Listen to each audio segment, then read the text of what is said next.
Africa का एक ऐसा बंदा जिसके पास खाने के लिए रोटी और पहनने के लिए जूते नहीं होते। एक ऐसा देश जहाँ की 90% आबादी अपने भुखमरी अपने गरीबी से तबाह है। कुछ ऐसी गलियां जहाँ इंसान का जिंदा रह पाना बेहद मुश्किल है। वहाँ हालातों के खिलाफ खड़े हो पाना बहुत मुश्किल है। पर जब किसी में अपने हालात बदलने का पागलपन सवार हो जाता है तो गांव की गलियों में घंटों घंटों तक फुटबॉल खेलने वाला एक आम सा लड़का सेनेगल का स्टार फुटबॉलर सैडियो माने बन जाता है और मिसाल कायम कर देता है उन लोगों के लिए जो सक्सेस के बाद अपने गांव अपने शहर को भूल जाते हैं। सोमालिया का एक ऐसा बंदा जो सिर्फ चलना चाहता था बट डॉक्टर के एक थॉट ने उसे अंदर से झकझोर के रख दिया कि तुमसे ना हो पाएगा। आगे चलकर वो बंदा इतना दौड़ा कि लॉन्ग रेस का बेताज बादशाह बना।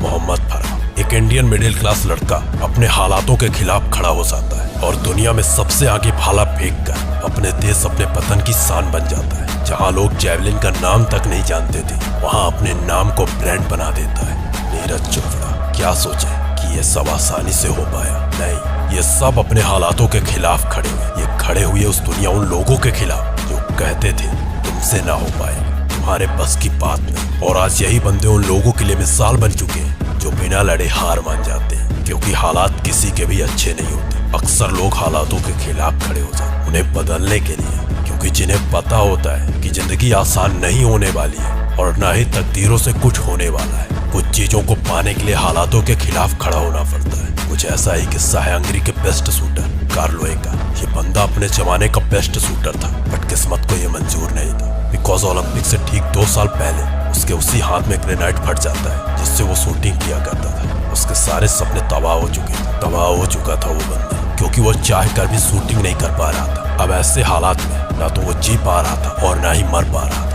अब ऐसे हालात में उसके पास सिर्फ 2 रास्ते बचे थे। नंबर फर्स्ट, जो हो रहा है उससे होने दे, उसी को अपना भाग्य अपनी जिंदगी बनाने। या फिर नंबर सेकंड, ठान ले उन हालातों के खिलाफ खड़े होने का और जो मन में आए वो करे।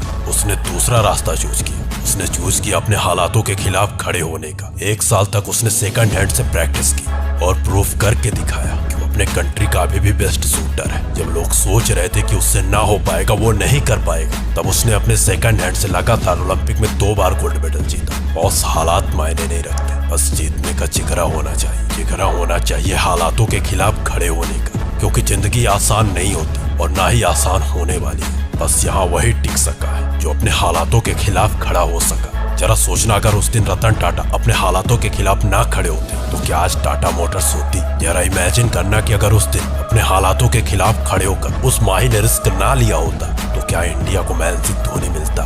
शायद कभी नहीं। बॉस, अपनी मुश्किलें हम खुद बनाते हैं। हम खुद बनाते हैं अपने आप को कमजोर, क्योंकि हालात तभी तय करते हैं जब हम तय नहीं करते और सरवाइव करने लगते हैं अपने हालात के हिसाब से। और ऐसे हालात इंसान को इंसान नहीं निकम्मा बना देते हैं। लोग सोचते हैं कि उनके हालात बुरे हैं, उनकी परेशानियां बड़ी हैं, बट कभी भी कोई ये नहीं सोचता कि यही हालात सबसे अच्छे हालात हैं उनके इन हालातों को बदलने के लिए। बॉस, बुराई तुम्हारे गिरने में नहीं, बुराई तुम्हारे गिर के ना उठने में है। क्योंकि जो हालातों के खिलाफ खड़ा हुआ है वो 1-2 बार जरूर गिरेगा, क्योंकि तुम आदमी हो, कोई अवतार नहीं। तुम्हारे गिरने से तुम्हारी हार नहीं। तुम गिरो, उठो, चलो, क्योंकि तुम्हारा जीवन संक्षिप्त है, इसका कोई सार नहीं। इसीलिए हार मत मानो, दर्द के सामने घुटने मत टेको और अपने बिस्तर से इतना प्यार मत करो कि मंजिलें तुम्हारी ख्वाब बन के रह जाए। गाना है तो जुनून के साथ गाओ, नाचना है तो जुनून के साथ नाचो, पढ़ना है तो जुनून के साथ पढ़ो, क्योंकि किसी को कोई मतलब नहीं है तुम्हारी जिंदगी से। तुम हारते हो जीतते हो खुद के लिए, तुम गिरते हो उठते हो खुद के लिए। दुनिया को कोई फर्क नहीं पड़ता तुम्हारे होने या ना होने से। बॉस, जन्म कहाँ लेना है, कहाँ मरना है, ये हम डिसाइड नहीं कर सकते, बट कैसे जीना है ये हमें डिसाइड करना है।